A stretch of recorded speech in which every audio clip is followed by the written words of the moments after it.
ஆண்டவர் ரட்சகருமாகிய இயேசு கிறிஸ்துவின் இனிய நாமத்திலே உங்கள் யாவருக்கும் என்னுடைய வாழ்த்துக்களை தெரிவித்துக் கொள்கிறோம். இந்திய சுதேச மிஷனரி சங்கத்தின் சார்பாகவும் எங்களுடைய மனமார்ந்த நன்றியை தெரிவித்துக் கொள்கிறோம், வாழ்த்துக்களை தெரிவித்துக் கொள்கிறோம். இந்த தவ காலத்திலே உங்களை சந்திக்கவும், தேவனுடைய வார்த்தையை சிந்திக்கவும் கர்த்தர் கொடுத்த கிருபைக்காக அவருக்கு ஸ்தோத்திரம் உண்டாவதாக. வாய்ப்பளித்த நம்முடைய இந்திய சுதேச மிஷனரி சங்கத்தின் பொது காரியதரிசி மற்றும் உள்ள பொறுப்பாளர்களுக்கு என்னுடைய மனமார்ந்த நன்றியை தெரிவித்துக் கொள்கிறேன்.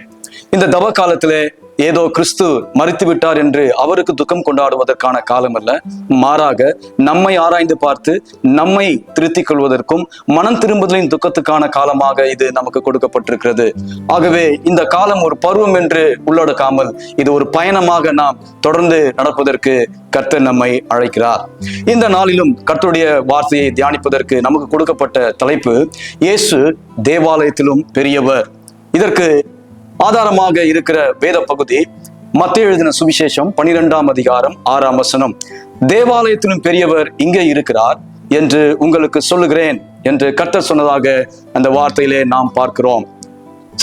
Matthew in his gospel has produced evidence after evidence to his audience to prove that Jesus the Messiah and also the Savior of the whole world. இந்த நேரத்தில் நீங்க பார்க்கும் பொழுது மத்தேயு ஆண்டவராகிய இயேசு கிறிஸ்து வாக்களிக்கப்பட்ட மேசியா என்பதையும் உலகத்திற்கு இரட்சகர் என்பதையும் காட்டுவதற்கு அவர் ஒவ்வொரு சாட்சிகளாக ஒவ்வொரு ஆதாரங்களாக தன்னுடைய சுவிசேஷத்திலே எழுதியிருப்பதை நம்மால் பார்க்க முடிகிறது. ஆகவே இந்த வேளையிலும் கூட கர்த்தர் தம்மை பற்றி சொல்லும் பொழுது இந்த வசனத்திலே கிறிஸ்துவானவர் தான் தேவாலயத்திலும் பெரியவர் இங்கே இருக்கிறார் என்று உங்களுக்கு சொல்லுகிறேன் என்று கூறுவதின் வழியாக தான் கிறிஸ்து மேசியா இரட்சகர் என்பதை தெளிவுபடுத்துகிறார். C.H. Spurgeon இவ்வாறு சொல்லுகிறார், I may know all the doctrines to the Bible, but unless I know Christ, there is no of them that can serve me. ஆகவே திருமறையில் அனைத்து கோட்பாடுகளையும் நான் அறிந்திருந்தாலும் கிறிஸ்துவை நான் அறியாவிட்டால் அந்த கோட்பாடுகளை என்னை ரட்சிக்க முடியாது என்று சொல்லுகிறார். ஆகவே இந்த வேளையிலும் கூட இந்த பகுதியை நாம் பார்க்கும் பொழுது தன்னுடைய சீஷர்களோட இயேசு கிறிஸ்து பயணப்படும் பொழுது வேதப்பாரர்களையும் பரிசர்களையும் பார்த்து பேசுகிற சம்பாஷணையும் அந்த சம்பாஷணத்தின் வழியாக கர்த்தர் தம்மை இரட்சகராகவும் மீட்பராகவும் நிறுவுவதையும் நாம் இந்த பகுதியிலே பார்க்க முடியும்.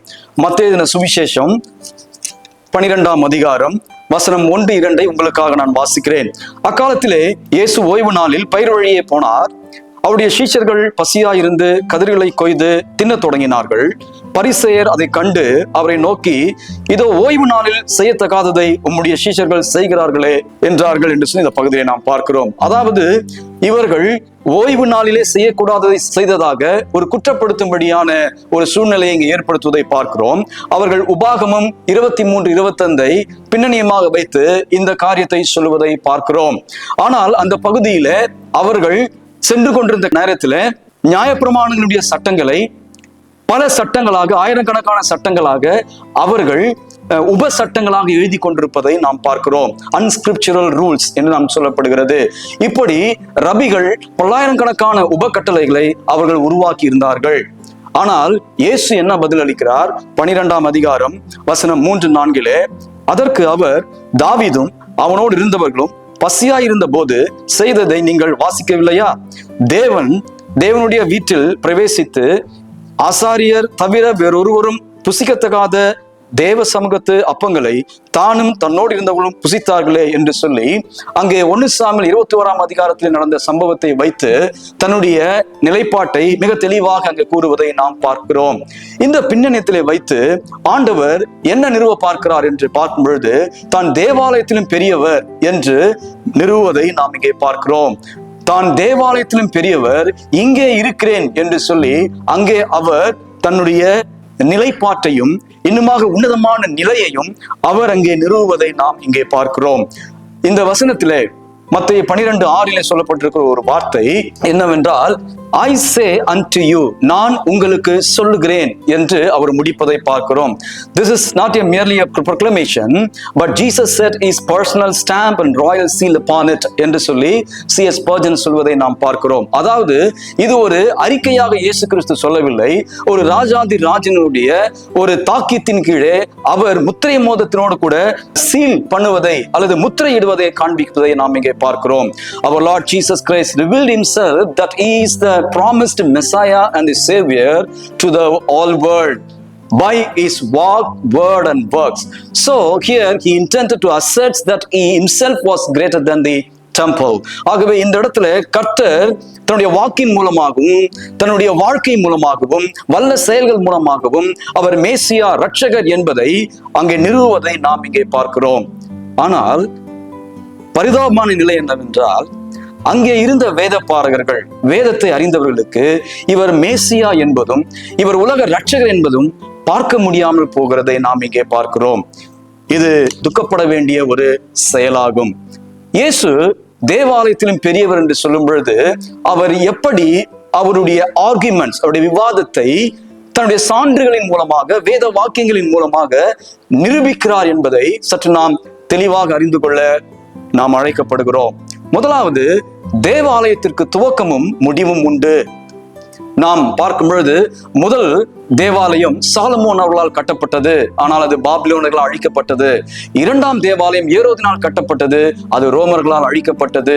ஆகவே புறக்கண்களால் பார்க்கிற இந்த தேவாலயத்திற்கு துவக்கமும் முடிவும் உண்டு. ஆனால் தேவாலயத்திற்கு துவக்கமும் முடிவும் இருக்கிற இந்த வேளையில கிறிஸ்துவானவர் தான் துவக்கமும் முடிவும் இல்லாதவர் என்பதை காட்டுகிறார். தான் நித்தியமானவர் என்பதை காட்டுகிறார். அவர் நித்தியமான ஏகாதிபதி சக்கராதிபதியாக தன்னை காண்பிக்கிறார். இந்த புறக்கண்களால் பார்க்கிற தேவாலயம் அநித்தியமானது, ஆனால் கர்த்தரோ நித்தியமானவர் என்பதை காண்பிக்கிறார். ஆகவே தேவாலயத்தை விட கிறிஸ்து பெரியவர் என்பதை காண்பிக்கிறார். இரண்டாவதாக, தேவாலயம் மனிதர்களால் கட்டப்பட்டது, ஆனால் கிறிஸ்துவோ தேவனுடைய செயல்களினாலே தேவனாலே அனுப்பப்பட்ட தேவாலயமாக அவர் மானுடல் கொண்டு இந்த உலகத்திலே வாழ்ந்ததை பார்க்கிறோம். கர்த்தர் பூமியை அஸ்திவாரப்படுத்தினார் என்று பார்க்கிறோம். ஆகவே தேவாலயத்தை விட கிறிஸ்துவானவர் பெரியவர் என்பதை காண்பிக்கிறார். மூன்றாவதாக, ஆண்டவர் லயிக்கும் இடம் ஆலயம் எனப்படும். ஏனென்றால் ஆண்டவர் இல்லாத இடம் அது வெறும் கட்டடம் என்று சொல்லப்படுகிறது. ஆகவே இந்த வேளையிலே ஆலயத்திலே ஆண்டவர் இல்லாமல் போனால் அது வெறும் கட்டடம். ஆகவே இங்கே கர்த்தர் ஆலயத்தை விட தான் பெரியவர் என்பதை காண்பிக்கிறார். ஆலயம் என்பது ஒரு அடையாளம், தட்ஸ் a symbol. ஆனால் கிறிஸ்துவே அதன் ஆன்மா, சப்ஸ்டன்ஸ். ஆகவே கிறிஸ்து இல்லாமல் போகும் பொழுது ஆலயம் அங்கு உதவாமல் போகிறது. ஆகவே இங்கே சொல்லுகிறார், நான் தேவாலயத்திலும் பெரியவர் என்று சொல்லுகிறார். ஆகவே தன்னையும் தன்னுடைய நிலைப்பாட்டையும் அவர் தெளிவுபடுத்துவதை இங்கே பார்க்கிறோம். அப்போஸ்தலனாகிய பவுல் சொல்வதை போன்று தேவத்துவத்தின் அனைத்து பரிபூர்ணங்களும் அவரிலே உள்ளடக்கி இருக்கிறது என்று சொல்லப்பட்டிருக்கிறது. In him dwelt the fullness of the Godhead bodily என்று சொல்லி கொலோசியர் 2:9 நாம் வாசிக்கிறோம். ஆகவே இங்கே தன்னுடைய நிலைப்பாட்டை மிக தெளிவாக கிறிஸ்துவானவர் கூறுவதை பார்க்கிறோம். மத்தேயு கூறுகிறார், ஓய்வு நாளுக்கு அவர் ஆண்டவராய் இராமல் அவர் தேவாலயத்திலும் பெரியவராக இருக்கிறார். காரணம், அவர் நியாயப்பிரமாணத்தை தந்தது மோசே என்றும் கிறிஸ்துவானவர் கிருபையும் சத்தியமும் தந்தவர் என்றும் சொல்லுகிறார்.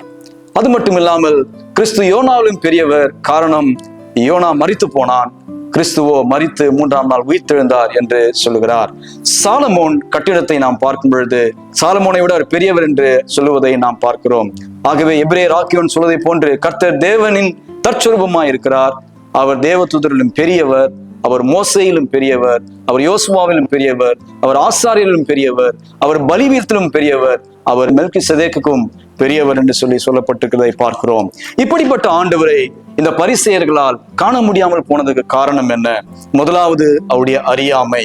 பவுல் சொல்வதை போன்று 2 கொரிந்தியர் 4:4 இந்த பிரபஞ்சத்தின் லோகாதிபதி அவருடைய கண்களை குருட்டாக்கி வைத்ததினாலே இயேசு கிறிஸ்துவை அவளால் தேவனாக பார்க்க முடியவில்லை. இரண்டாவது, அவருடைய அவிசுவாசம். கர்த்தரை தேவன் என்று அவர்கள் விசுவாசிக்காமல் போனது இரண்டாவது காரியம். மூன்றாவதாக, அவருடைய ஆணவம், பெருமை மிகவும் அதிகமா இருந்ததினாலே அவர் பெருமை எல்லோருக்கு தேவன் எதிர்த்திருக்கிறார் என்ற வசனத்தின் பிரகாரம் அவர்களால் கர்த்தரை காண முடியவில்லை. நான்காவதாக, அவருடைய அபிலாஷைகள். அவருடைய அபிலாஷைகள் தங்களுடைய சுயநலத்திற்காக காரியங்களை செய்தரல வேண்டும் என்று பார்த்ததினாலே கிறிஸ்துவை அவர்கள் ஏற்றுக்கொள்ளாமல் போனதை பார்க்கிறோம். இன்றைக்கு நம்முடைய வாழ்க்கையிலும் இந்த வேதாகத்தின் மூலமாக கர்த்தர் தம்மை வெளிப்படுத்தியிருக்கும் இந்த வேளையிலே நாம் அவரை காணும் விதத்திலே காண்கிறோமா என்பதை சற்று சிந்தித்து பார்க்க நாம் அழைக்கப்படுகிறோம். இந்த வேளையிலே நாம் நம்முடைய வாழ்வை இந்த லிந்து காலத்திலே கர்த்தாவே உம்மை பார்க்கும் வண்ணமாக என் கண்களை திறந்தருளும் என்று நாம் ஜெபிக்க அழைக்கப்படுகிறோம்.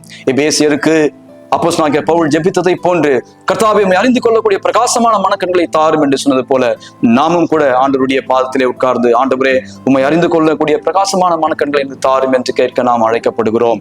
ஆகவே இந்த நிலையிலே நம்முடைய வாழ்க்கையை சற்று சிந்தித்து பார்ப்போம். மார்க்கு எழுதின சுவிசேஷம் 8ஆம் அதிகாரம் 14 சொல்வதை போன்று, இதோ பரிசேயருக்கும் ஏரோதேருக்கும் நீங்கள் எச்சரிக்கையா இருங்க என்று சொல்வதை நாம் பார்க்கிறோம். பரிசேயர்கள் யார்? வேதத்தை அறிந்தவர்கள், ஆனால் வேடதாரிகளாய் இருந்தார்கள். வேதத்தை அறிந்தவர்கள், ஆனால் வேத புரட்டு செய்தவர்கள்.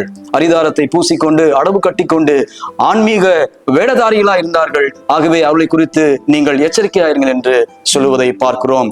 ஏரோதை குறித்து எச்சரிக்கையார்கள் என்று சொல்லுகிறார். ஏனென்றால் ஆன்மீகத்தை அரசியலுக்கு என்று அவர்கள் பயன்படுத்தியதை பார்க்கிறோம். அவர்கள் அரசியலுக்காக, தங்களுடைய லாபங்களுக்காக அவர்கள் ஆன்மீக வாழ்வை அவர்கள் குலைத்ததை நாம் பார்க்கிறோம். ஆகவே அதற்கு எச்சரிக்கையாயிருங்கள் என்று ஆண்டவர் சொல்லுவதை நாம் பார்க்கிறோம். ஆகவே ஏரோதியார்களை பற்றி சொல்லும் பொழுது அவர்கள் சிலுவை வீரர்கள் அல்ல, சிம்மாசன விரும்பிகள் என்று சொல்லி எச்சரிக்கையாயிருங்கள் என்று சொல்லி அவர் சொல்வதை பார்க்கிறோம். ஆகவே எனக்கு அன்பானவர்களே, இந்த காலத்திலே நாம் கிறிஸ்துவை பார்க்கும் வண்ணமாய் பார்த்து, நம்மை சாஷ்டாங்கமாய் அவருக்கு அர்ப்பணித்து, நம்முடைய சடங்குகளையும் நம்முடைய சம்பிரதாயத்திற்கும் சாரமா இருக்கிற கிறிஸ்துவை புறந்தள்ளிவிட்டு வெறும் சடங்குகளையும் அடையாளங்களையும் பிடித்துக் கொள்ளாமல் நாம் சரணாகதி அடைந்து பலிபிடத்திலே நம்மை வைத்து, ஆண்டவரே உம்மை பார்க்கும் வண்ணமாக என்னை பார்க்க என்னை அர்ப்பணிக்கிறேன், என்னை நீர் குறித்து வைத்திருக்கிற சித்தத்தை செய்வதற்கு என்னை அர்ப்பணிக்கிறேன், இதோ நான் வருகிறேன் என்று சொல்லி பலிபீடத்தில் என்னை பரனே படைக்கிறேன் என் வேலையை சொல்லி நம்மை அர்ப்பணிக்க ஆண்டவர் நம்மை அழைக்கிறார். எனக்கு அன்பானவர்களே, இந்த தவ காலத்திலே கிறிஸ்துவை பார்க்கும் வண்ணமாய் பார்த்து நம்மை அர்ப்பணித்து அவருடைய பாதையிலே நாம் செல்ல நாம் அழைக்கப்படுகிறோம். திருமறைக்கு திரும்புவோம், திருமறைந்தன் பாதம் சேர்வோம், திருமறை நற்செய்தியை அறிவிப்போம். கண்களை மூடி நாம் ஜெபம் செய்வோம். நல்ல ஆண்டவரே, இந்த காலத்திலே எங்கள் வாழ்வை உம்முடைய கரத்தில் அர்ப்பணிக்கிறோம். உம்மை பார்க்கும் வண்ணமாய் நாங்கள் பார்த்து, எங்களை நாங்கள் உற்று நோக்கி, உமக்கு ஒவ்வாத காரியங்கள் எங்களிலே இருக்குமானால் அதை எல்லாம் கலைந்து மனம் திரும்பி, இதோ கர்த்தாவே நீர் விரும்பும் வண்ணமாக நாங்கள் வாழவும், உமது சித்தத்தை நாங்கள் செய்யும் கருவிகளாய் மாற்றப்படவும், உம்முடைய ராஜ்யத்தை நிறைவேற்றுகிற பணியாளர்களாய் வாழவும் எங்களுக்கு உதவி செய்யும். கர்த்தாவே, உம்முடைய கரத்தில் அர்ப்பணிக்கிறோம். எங்களை ஆசீர்வதியும். இயேசுவின் நாமத்தில் கேட்கிறோம் எங்கள் நல்ல பிதாவே, ஆமேன். நம்முடைய கர்த்தராகிய இயேசு கிறிஸ்துவின் கிருபை, பிதாவாகிய தேவனுடைய அன்பு, பரிசுத்த ஆவியின் ஐக்கியம் நம் அனைவரோடும் இன்றும் என்றும் சதா காலமும் தங்கி இருப்பதாக. ஆமேன். கர்த்தர் உங்களோடு இருப்பாராக. God bless you. Thank you.